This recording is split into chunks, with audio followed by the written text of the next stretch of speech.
Hi, and thank you for joining me for this week's Session Spotlight. My name is Matt Murphy, the Government Regional Affairs Director for the Tri-City Regional Chamber of Commerce, and welcome. There are less than 5 days left in this session, and the last days will be taken up with floor activity. Both the good bills and bad bills will be passed in each of the chambers. So let's move on to this week's Spotlight. But before we do, I want to thank the Tire Factory, Hayden Homes, and Great Northwest Transport for supporting this video series as policy engagement partners. Over the next few days, many bills will be presented on the legislative floors. This week, we are going to talk about Senate Bill 5808 and House Bill 2703, funding health insurance premium assistance, Senate Bill 6353, modifying the Working Connections to Child Care program, and Senate Bill 5971, establishing a green fertilizer incentive program to support the production and adoption of low-carbon nitrogen fertilizer in Washington state. Senate Bill 5808 creates a new way to fund health insurance premiums to help Washington residents through the Cascade Care Savings Program. If a nonprofit health carrier carries an excessive surplus, the health carrier must pay 10% of the excessive amount to the Office of Insurance Commissioners. This bill could result in the risk of cost pass-throughs, has market and solvency concerns, adds administrative complexity at the state level, but it could potentially lower health insurance costs over time. Senate Bill 6353 changes Washington's Working Connections Child Care Subsidy Program. This program helps eligible working families pay for child care. This bill cancels future planned expansions of income eligibility. It replaces the newer enrollment-based prospective payment approach and could result in more administrative complexity for providers.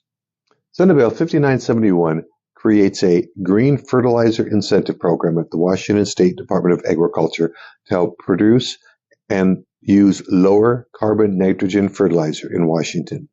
This bill could lower a major farm input cost over time, create new in-state market opportunities, has the potential for high-wage rural jobs and more local investment, but unfortunately, there is no guarantee of funding or timing.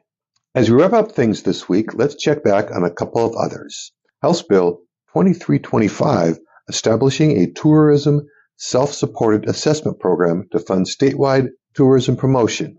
This bill is still waiting to be heard on the Senate floor. Next, we have House Bill 2607 concerning child care rate regions. This is another child care related bill.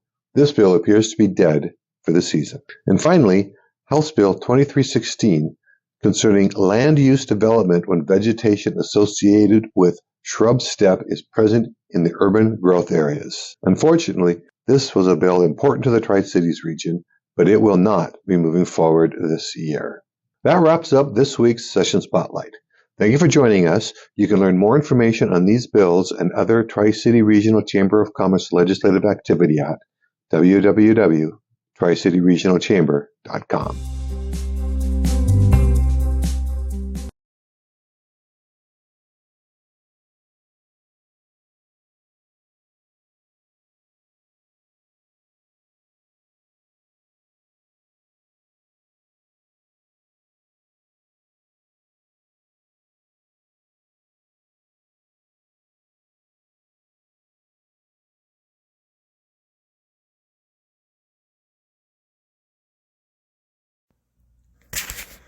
That wraps up this week's Session Spotlight. Thank you for joining us. You can learn more information on these bills and others at the Tri-City Regional Chamber of Commerce Legislative Advocacy website at www.tricityregionalchamber.com.